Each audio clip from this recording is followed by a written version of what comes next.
रक्षा विशेषज्ञ retired major Mohammad Ali Shah हमारे साथ जुड़ गए। शाह साहब, बहुत स्वागत है आपका जनतंत्र टीवी में।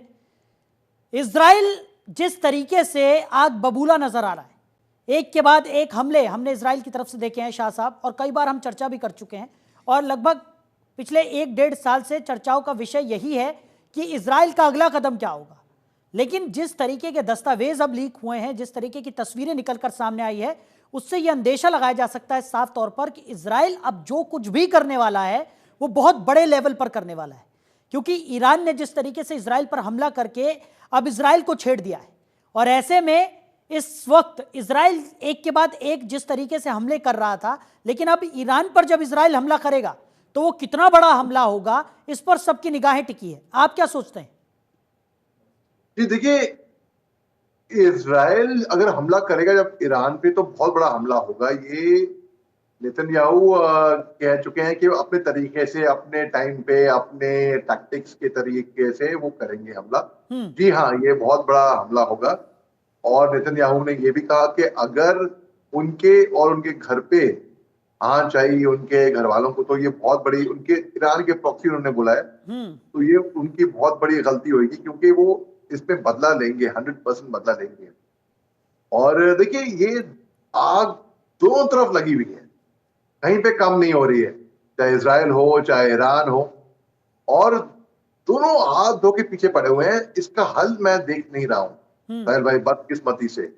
इसका हल तभी निकलेगा जब ये कोई ऐसा इंटरलोक्यूटर जो इनको मेज पर लाएगा डायलॉग के लिए, बातचीत करने के लिए, नेगोशिएट करने के लिए शुरू होंगी बातचीत तब। हाँ। तो इसको, ये बात ऐसी है कि अभी नेतन्याहू के घर पे हमले हुए, थ्रेट पे है वो, तो हालांकि वो पीछे नहीं हटेंगे। नेतन्याहू का बदला हमास चीफ को मारने के बाद, हिजबुल्लाह के चीफ को मारा था कुछ दिन पहले, अभी भी पूरा नहीं हुआ है, ऐसा मैं मानता हूं। इजराइल की तरफ से हमले अभी भी जारी रहेंगे और ये बड़े हमले की तलाश में है।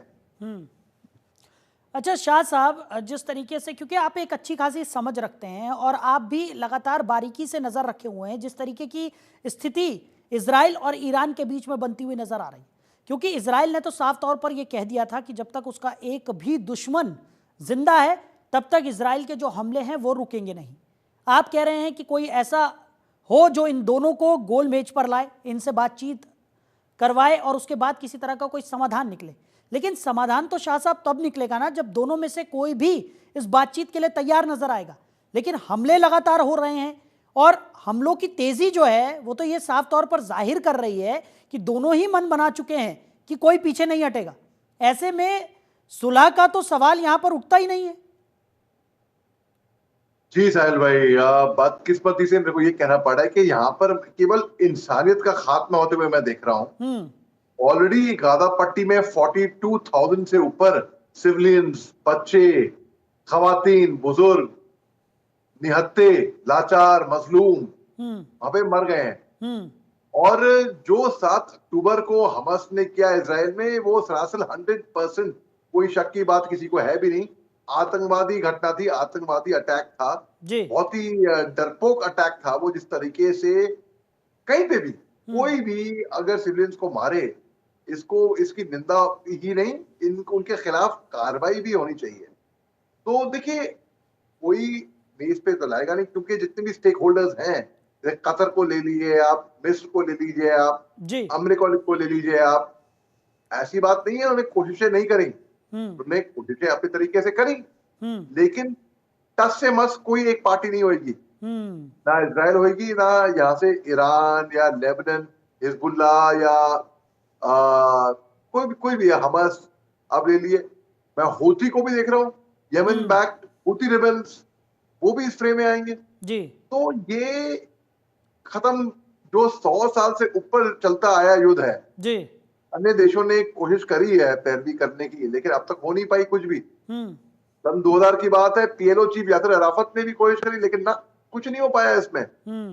तो बल्कि 1967 में 6 दिन का युद्ध चला था, 6 दिन का भीषण युद्ध चला था, और यहाँ पर 6 दिन का, अब देखिए 1.5 साल ऊपर, मतलब 1 साल तो ऊपर हो ही गया है वैसे भी जी। तो इसका अंत मैं अभी देख नहीं रहा हूँ वैसे साहिल भाई। या तो ये अपने आप खुद ब खुद स्ट्रीम डाउन हो जाएगी एक साल भर में, या तो अगर ऐसा नहीं हुआ तो ये जैसे कि 100 साल का जो चलता है वैसे और ही चलने वाली है ये साहिल भाई।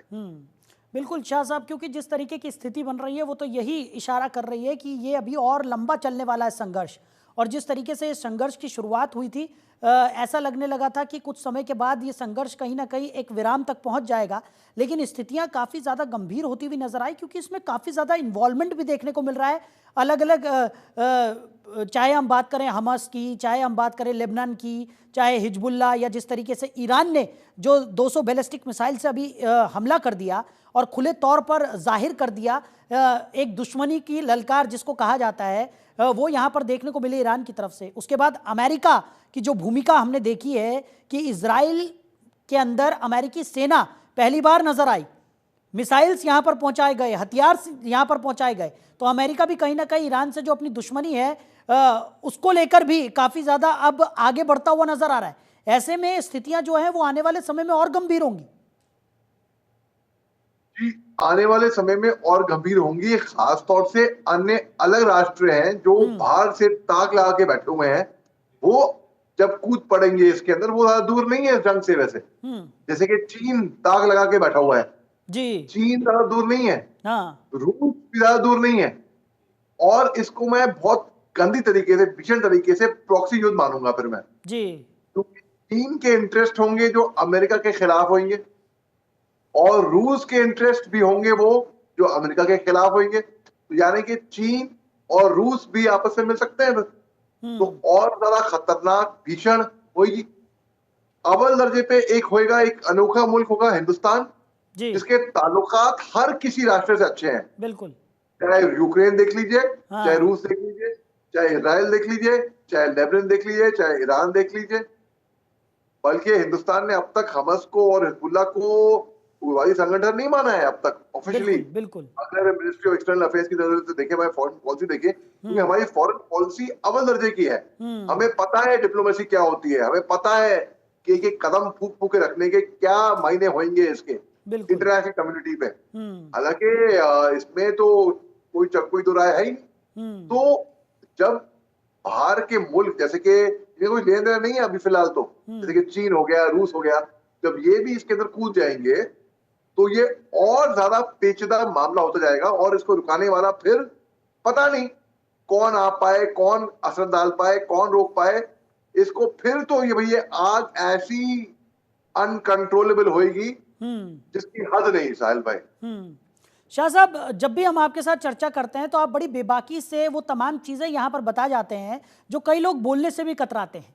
एक सवाल मेरा ये भी है, और आपने खुद ही जिक्र कर दिया यहाँ पर भारत की भूमिका का, मेरा अगला सवाल उसी से रिलेटेड था कि भारत की तरफ जो तमाम जो पूरी दुनिया है वो एक उम्मीद भरी निगाहों से देख रही थी इस युद्ध को लेकर कि भारत शायद ऐसा हो सकता है कि वो मध्यस्थता का माध्यम बन जाए और दोनों के बीच का ये जो युद्ध है, ये जो जिस तरीके से कॉन्वर्सेशन की कमी यहाँ पर देखने को मिल रही है उसको भारत पूरा कर सकता है। लेकिन भारत पर भी इस युद्ध के काफ़ी ज़्यादा प्रभाव हमने देखे।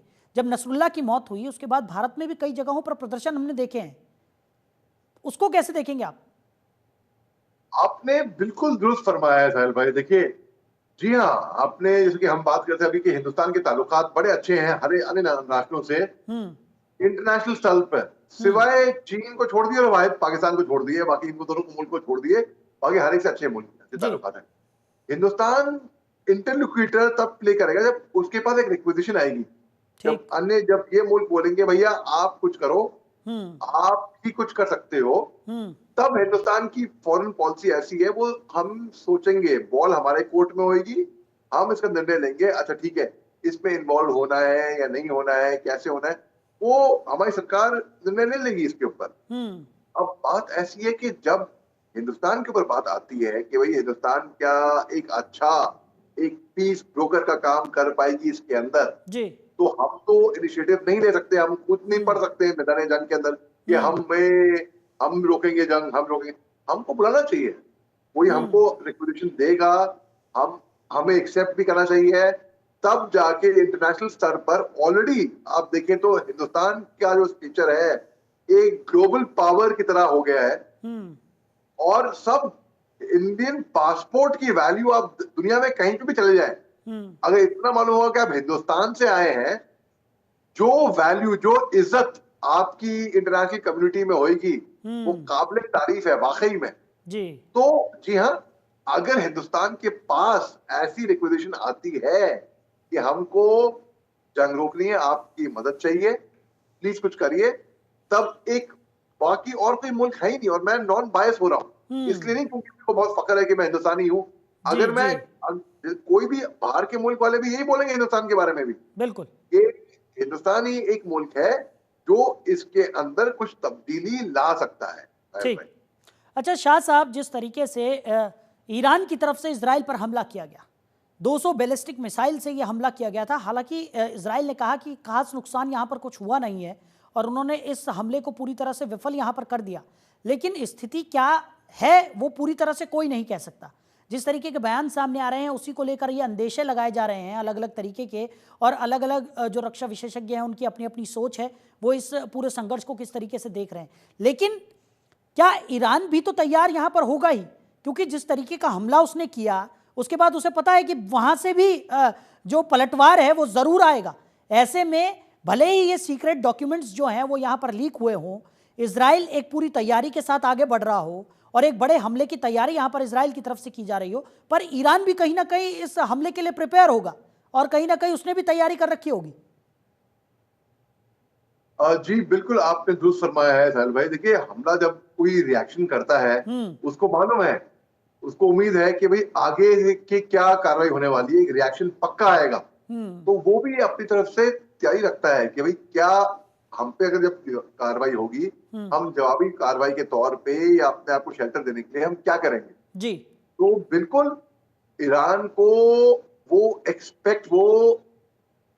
क्या बोलते हैं, उम्मीद कर रहा होगा कि उसके ऊपर कार्रवाई हो सकती है और होगी भी।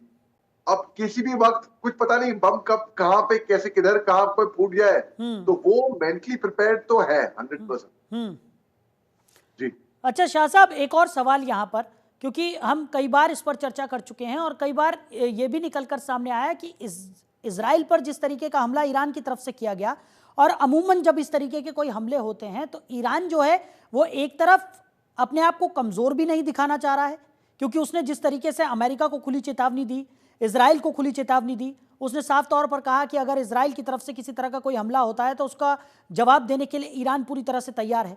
उसने अमेरिका को धमकी तक दे दी, उसने कहा कि अमेरिकी अपनी सेना को पीछे ले, इजराइल की किसी तरह की कोई मदद यहाँ पर ना की जाए, नहीं तो ईरान की दुश्मनी का खामियाजा अमेरिका को भी भुगतना पड़ेगा।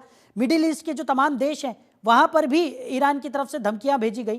तो ऐसे में ईरान एक तरफ अपने आप को कमज़ोर भी नहीं साबित कर रहा है और दूसरी तरफ फूक फूक के कदम भी यहाँ पर रखता हुआ नजर आ रहा है, कहा जा सकता है। जी, इसमें बिल्कुल उनको फूक फूक के कदम रखना भी पड़ेगा इस टाइम पे, क्योंकि अभी ईरान जो है वो पूरे गल्फ राष्ट्रों का नेता बनना चाहता है, वो उनका सदर बनना चाहता है। वो चाहता है कि जो स्टेचर अभी सऊदी अरेबिया एंजॉय करती है, एक तरीके से ईरान को भी वो स्टेचर मिलना चाहिए। और एक जमाने में ईरान बहुत पावरफुल भी था, और धीरे धीरे जब 1979 से पहले जब शाह ऑफ ईरान थे वहां पे ईरान के अंदर, तो इनका अमेरिका के साथ बड़ा अच्छा ताल्लुकात था इनका। फिर जब अयतुल्ला खोमेनी की जब सरकार आई और कट्टरपंथी ईरान में आने लगी, तो एंटी वेस्ट कई सारे इनके एजेंडा चले, तब उसमें कई सारी पावर में भी हमें तब्दीली देखी, ईरान के अंदर भी कई सारी तब्दीलियां आई। तो ईरान जो है ईरान जो है वो एक सदर बनना चाहता है मुस्लिम राष्ट्रों का जी। तो ओवर एम्बिशियस जब होते हैं तब ये होती है अपने आप को भी आप जोखिम में डालते हैं। ईरान ने वही अपने आप को जोखिम में डाला है यहाँ पर। चलिए शाह साहब, आपने अपना कीमती समय हमारे साथ साझा किया और इस चर्चा में साथ निभाया, इसके लिए आपका बहुत शुक्रिया।